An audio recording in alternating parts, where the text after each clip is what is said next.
నమస్కారం. మీరు చూస్తోంది జిఎం న్యూస్. నా పేరు భావన. ముందుగా హెడ్లైన్స్.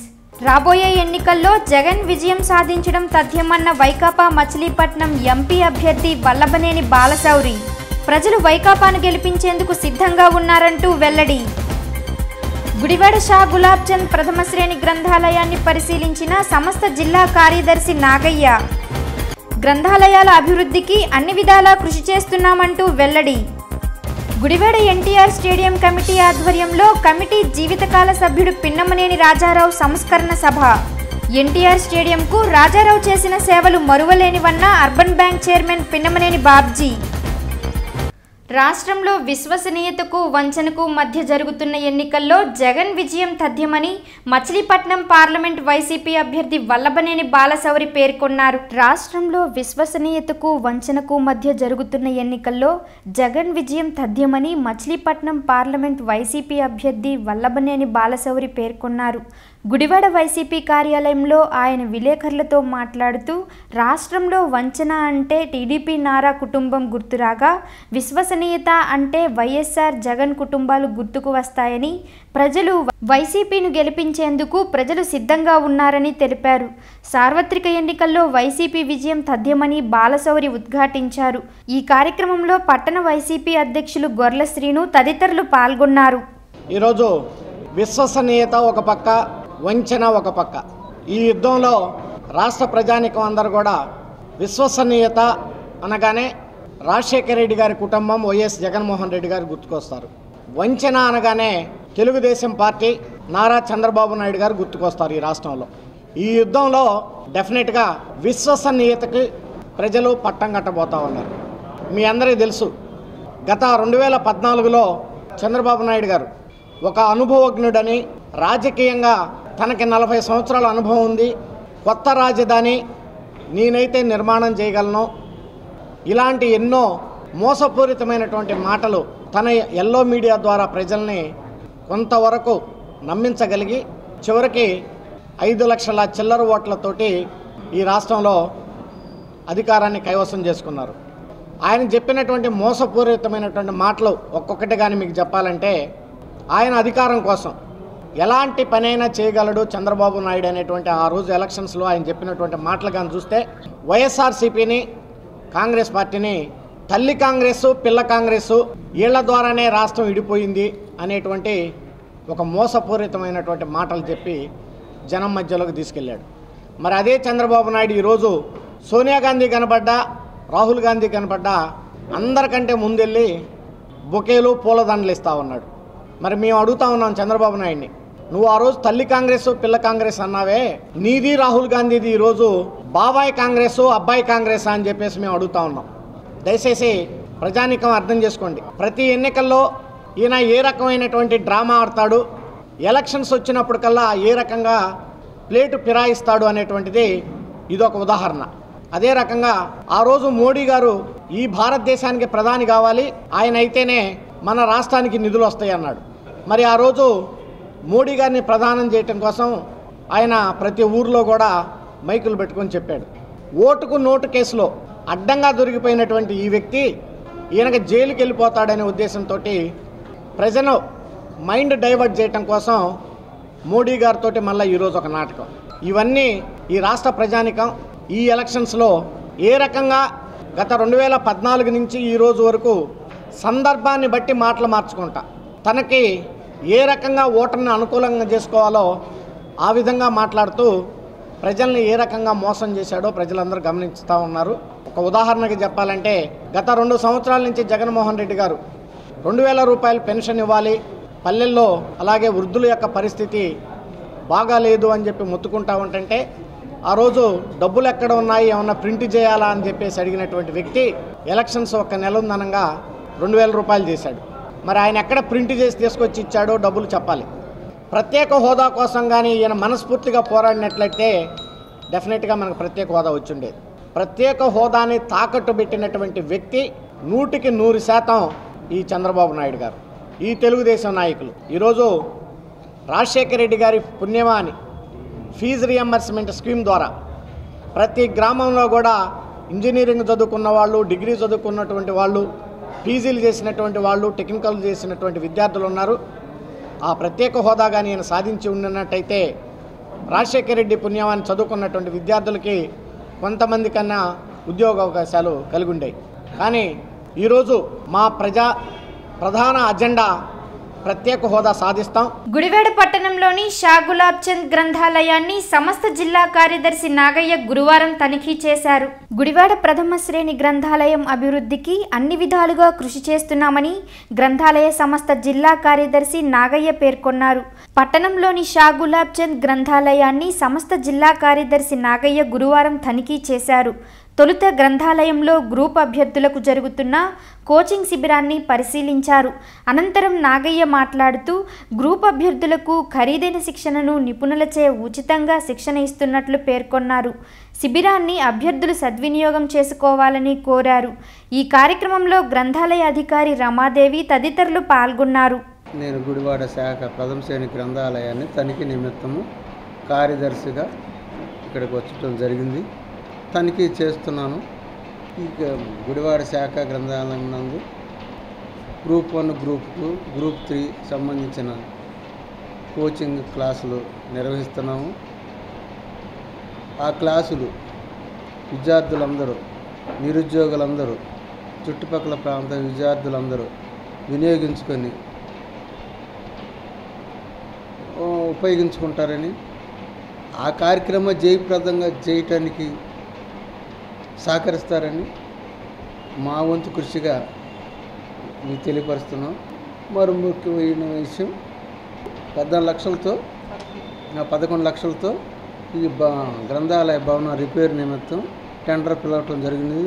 త్వరలో పై ఫ్లోరు, సీలింగు, భవనం చుట్టూ ఫ్లోరింగు, ఇతర మైనర్ రిపేర్లను చేయడానికి మేము సహకరిస్తాము. ఆల్రెడీ టెండర్ పిలవటం అయితే త్వరలో పని మొదలుపెట్టి చేసేస్తారు.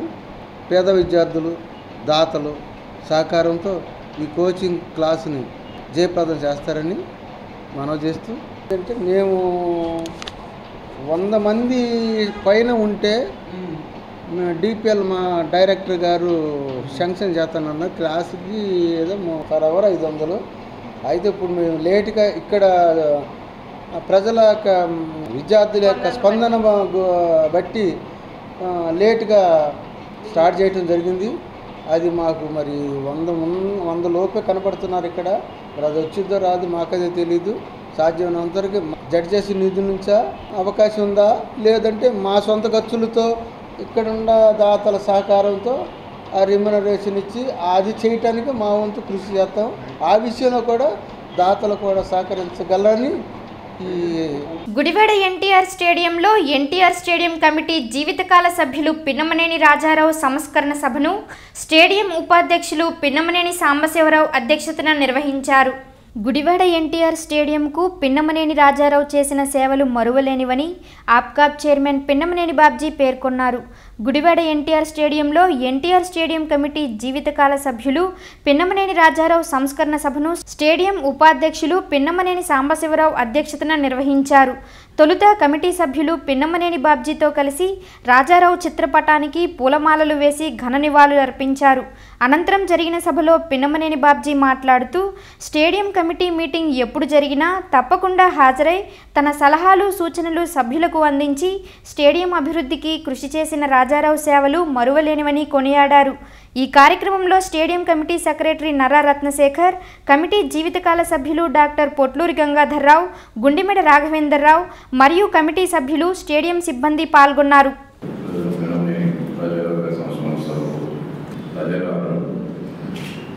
ఈ గుడివాడలో ప్రముఖంగా ఉంటూ ఇక్కడ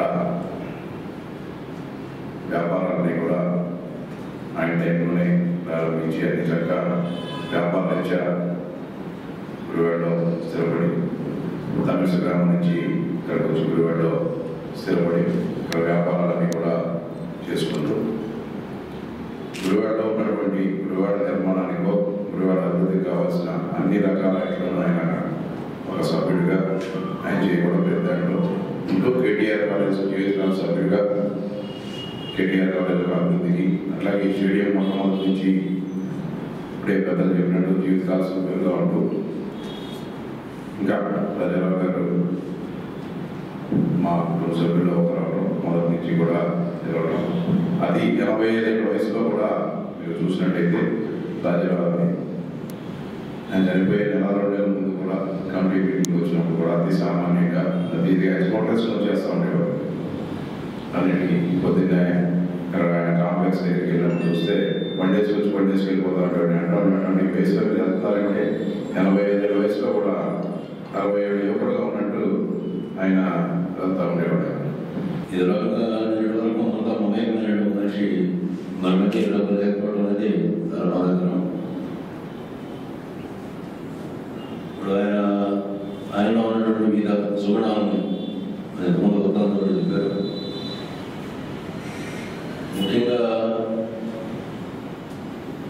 ఈ స్టేడియం కార్యక్రమం అనుభవం చూసుకుంటే 1982-83 తర్వాత స్టేడియం నిర్మాణం చేయాలి అనుకున్నప్పుడు స్పోర్ట్స్ మీద ఆసక్తి కలిగినటువంటి సుమారుగా ఒక 62 మంది పేర్లు ఇచ్చారు. దానిలో 22 అంటారు. ఈ పేర్లు ఇచ్చిన తర్వాత ఈ కార్యక్రమం జరుగుతున్నప్పుడు ఇప్పుడు మా సంతానం లేదు, ఇది కట్టుబడిగానే లేదు. రోజు కలెక్టర్ కూర్చొని రాత్రి అరేంజ్మెంట్ చెందించినప్పుడు మీరు అందరూ జీవిత సభ్యులు ఉంటారు కదా, మీరు ఏం కట్టారు అన్నప్పుడు ఏం కట్టలేదని వచ్చింది. ఏం కట్టలేదన్నప్పుడు మీరు ఎందుకంటే జీవిత సభ్యులు అర్థం కాదు. మీరు ఆ రోజుల్లో అందరూ 5,000 రూపాయలు ఎవరైతే కడతారో 10,000 నుంచి పెద్దలు ఇచ్చేయడం అన్నారు. ఈ 6200 మేము 30 మిగిలినాం, 5,000 పెట్టినాడు. అదే దాని చరిత్ర. ఏ రకంగా జీవిత సభ్యులుగా దీనిలో రావడం అనేది ఇటువంటి కార్యక్రమం చేసుకోవడం దురదృష్టం.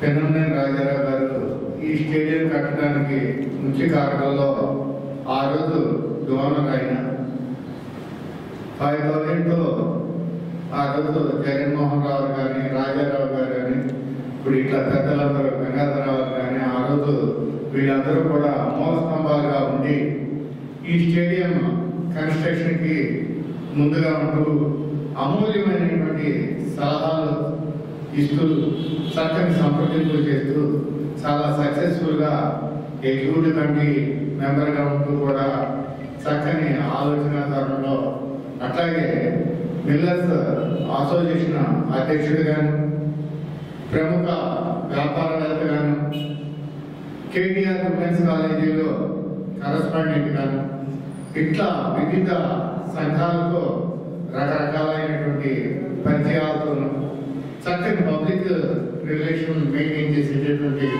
వ్యక్తి పెద్దలు. మరి అటువంటి వ్యక్తి మన అందరం కూడా కోల్పోవడం బాధాకరం. వారికి భగవంతుడు పైలోకంలో చక్కని లైఫ్ని భగవంతుడు ప్రసాదించాలని, మరి వారి ఎప్పుడు కూడా వారి దీవులు మన స్టేడియం మీద ఎప్పుడు ఉండాలని చెప్తూ నాకు ఈ అవకాశం ఇచ్చినటువంటి పెద్దలకు ధన్యవాదాలు చెప్తూ, ఆయనకు 75 సంవత్సరం నుంచి ఆయన నేను చూస్తాను కదా, వాళ్ళ పిల్లలతో నాకు సాధించి ఉంది. ఆయన ప్రతిరోజు రాజేంద్ర నగర్ 2 ఇల్లు కట్టినప్పటి నుంచి కూడా ఆయన నడుచుకుంటూ వెళ్తూ ఉండేవారు. చాలా సింపుల్గా ఉండేవారు, ఎటువంటి ఎగ్జైట్మెంట్ లేకుండా చాలా కూల్గా ఉండేవారు. ఆ తర్వాత కాలంలో స్టేట్ కమిటీలోకి వచ్చిన తర్వాత ఆయనతో కలిసి పనిచేయడం జరిగింది. ఆ సందర్భంలో కూడా ప్రతి చిన్న విషయాన్ని సున్నితంగా సూక్ష్మంగా చాలా క్విక్గా అబ్జర్వ్ చేసి ఆయన వంతు ఆయన బాధ్యతగా మమ్మల్ని ఎప్పుడు హెచ్చరికగా ఉంటూ ఎవరైతే పనిచేస్తున్నారో వాళ్ళకి సరైన సూచన చేసేవారు. ఎప్పుడు ఎటువంటి ఏ విమర్శ చేసినా సద్విమర్శ చేసేవారు. ఒకసారి ఆయన కొన్ని ప్రశ్నలకు ఒకసారి మాట్లాడిన కాసేపటి అర్థమే ఇలా మనం క్లారిటీగా ఉండటం అనేది మనకి మంచిది. పెద్ద చేసిన సూచనని మనం అర్థం చేసుకుని ఇలాగే ఉండాలి అని అప్పటి నుంచి కూడా అంతే జాగ్రత్తగా ఉండేవాళ్ళం. ఆయన మన మధ్య లేరు అన్న విషయం చాలా బాధాకరంగా ఉంది. గుడివాడ వైకాపా కార్యాలయం నందు మచిలీపట్నం పార్లమెంటు వైసీపీ అభ్యర్థి బాలశౌరి మీడియా సమావేశం నిర్వహించారు. సాక్షాత్తు ముఖ్యమంత్రి చంద్రబాబు నాయుడు గుడివాడలో పోటీ చేసిన కొడాలి నానిని ఓడించలేడని బాలశౌరి పేర్కొన్నారు. గుడివాడ నియోజకవర్గంలో సాక్షాత్తు ముఖ్యమంత్రి చంద్రబాబు పోటీ చేసిన ఎమ్మెల్యే కొడాలి నాని గెలుపును అడ్డుకోలేరని మచిలీపట్నం పార్లమెంట్ సభ్యులు వల్లభనేని బాలశౌరి పేర్కొన్నారు. వైసీపీ కార్యాలయంలో ఆయన మీడియాతో మాట్లాడుతూ ప్రజల హృదయాల్లో స్థానం సంపాదించి ఓటమి లేకుండా గెలుపొందుతున్న నానిను ఓడించాలని అధికార పార్టీ ఎన్ని కుట్రలు చేసినా విఫలం కాక తప్పదన్నారు. వైసీపీ అధికారంలోకి వచ్చిన తక్షణం ప్రత్యేక హోదా సాధించడమే కాక పోర్టు పనులు ప్రారంభించి సంపూర్ణంగా ఉన్న ప్రాజెక్టులను పూర్తి చేస్తామని బాలశౌరి పేర్కొన్నారు. టిక్కెట్లు అమ్ముకునేటువంటి సంస్కృతి చంద్రబాబు నాయుడు మొదటి నుంచి అప్పటి వరకు పనిచేసినటువంటి వ్యక్తుల్ని తీసేసి మీరు చూడండి మొదటి నుంచి కూడా ఈరోజు ఇక్కడ పనిచేసేటువంటి వ్యక్తిని ఒక 2 తెలుగుదేశం పార్టీలు ఒక నిమిషంలో తీసేసి వేరే వాళ్ళకి సీట్ ఇస్తాడు. డబ్బులు ఉన్నటువంటి వ్యక్తిని ఆయన దగ్గర ఎన్ని డబ్బులు తీసుకొని సీట్ ఇచ్చాడు ఈరోజు ఇక్కడ. ఆ సంస్కృతి అసలు రాజకీయ చరిత్రలోనే ఇలాంటి దివాలాకోరు రాజకీయ వ్యవస్థని ఈ భారతదేశంలోనే ప్రవేశపెట్టినటువంటి వ్యక్తి చంద్రబాబు నాయుడు గారు ఈ భారతదేశంలోనే. అంతకుముందు ఈ డబ్బులు ఇంత గందరగోళాలు ఉండేది కాదు. ఈ మనిషి వచ్చిన తర్వాతనే రాజకీయాల్లోకి ఈ రాష్ట్రాన్ని భ్రష్టు పట్టించిందే చంద్రబాబు నాయుడు గారు. గుడివాడ నియోజకవర్గంలో చంద్రబాబు నాయుడు కంటెస్ట్ చేసిన గెలుపు నాని గారిదే, వైఎస్ఆర్సీపీదే, గుర్తుపెట్టుకోండి.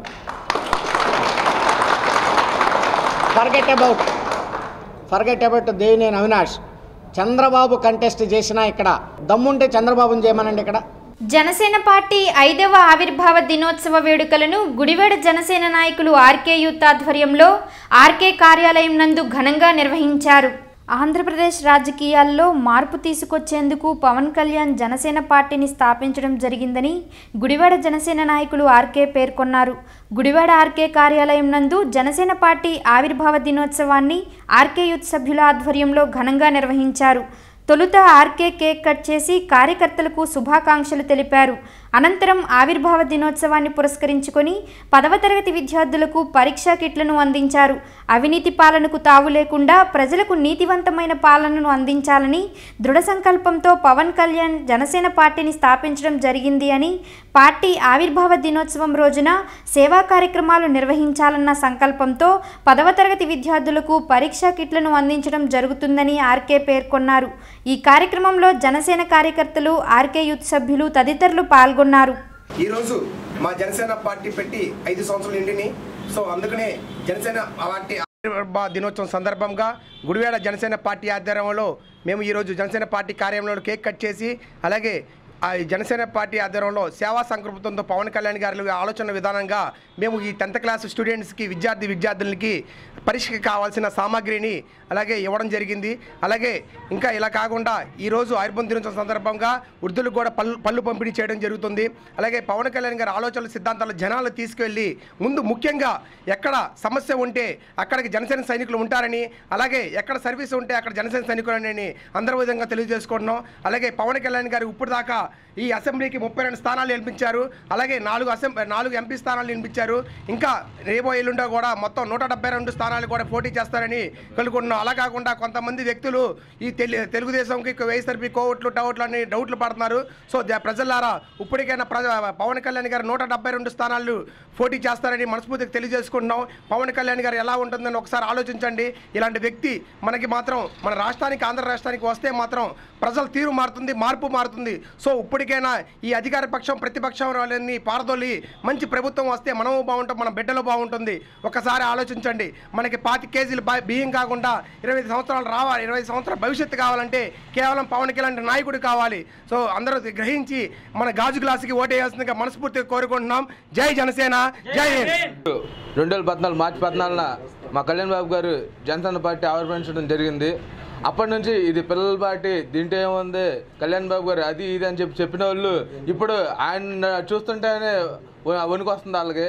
అలాగే మా పార్టీ విధానాలను కానీ మా పార్టీ సిద్ధాంతాలను చూసిన అపోజిషన్ పార్టీ వాళ్ళకి చాలా దడగా కనిపిస్తుంది. అదిను ఈ మధ్య పార్టీలో కూడా కోవట్లు అని చెప్పి మా నాయకుల్ని అపోజిషన్ పార్టీ వాళ్ళు ఎర్రలు వేసి వాళ్ళ వైపు లాక్కించుకోవడం జరిగింది. కానీ మా జనసేన సైనికులు ఎప్పుడు అలాంటివి చేయరు.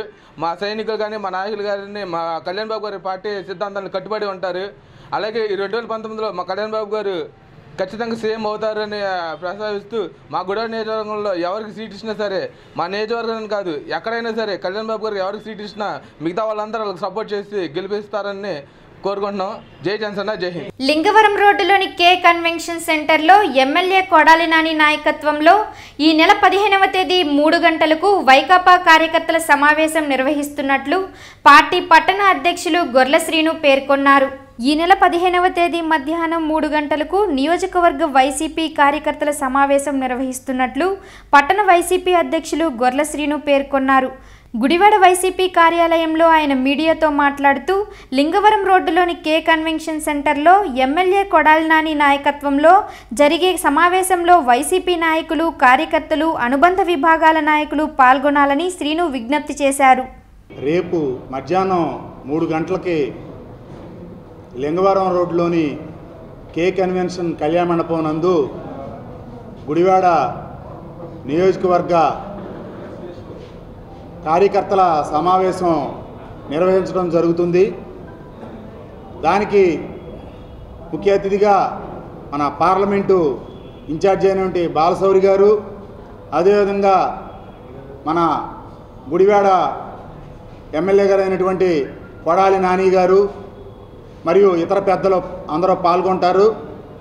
గుడివాడ నియోజకవర్గ ప్రజలందరికీ కూడా వైఎస్ఆర్ కాంగ్రెస్ పార్టీ అభిమానులకి, నాయకులకి, కార్యకర్తలకి, కొడాలి నాని అభిమానులకి అందరికీ కూడా మన YSR Congress party booth committee సభ్యులకి, కన్వీనర్లకి, కమిటీ సభ్యులకి అందరికీ కూడా ఈ పత్రికాముఖంగా తెలియజేయింది ఏమిటంటే రేపు సాయంత్రం మన కళ్యాణ మండపం నందు పార్టీ కార్యకర్తల సమావేశం నిర్వహించడం జరుగుతుంది.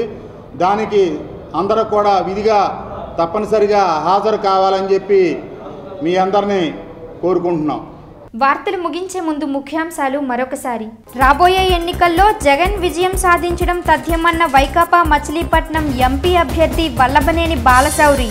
ప్రజలు వైకాపాను గెలిపించేందుకు సిద్ధంగా ఉన్నారంటూ వెల్లడి. గుడివాడ షా గులాబ్ చంద్ ప్రథమ శ్రేణి గ్రంథాలయాన్ని పరిశీలించిన సంస్థ జిల్లా కార్యదర్శి నాగయ్య. గ్రంథాలయాల అభివృద్ధికి అన్ని విధాలా కృషి చేస్తున్నామంటూ వెల్లడి. గుడివాడ ఎన్టీఆర్ స్టేడియం కమిటీ ఆధ్వర్యంలో కమిటీ జీవితకాల సభ్యుడు పిన్నమనేని రాజారావు సంస్కరణ సభ.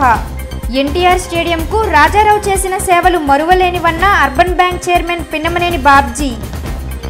ఈ వార్తలు ఇంతటితో సమాప్తం. నమస్కారం.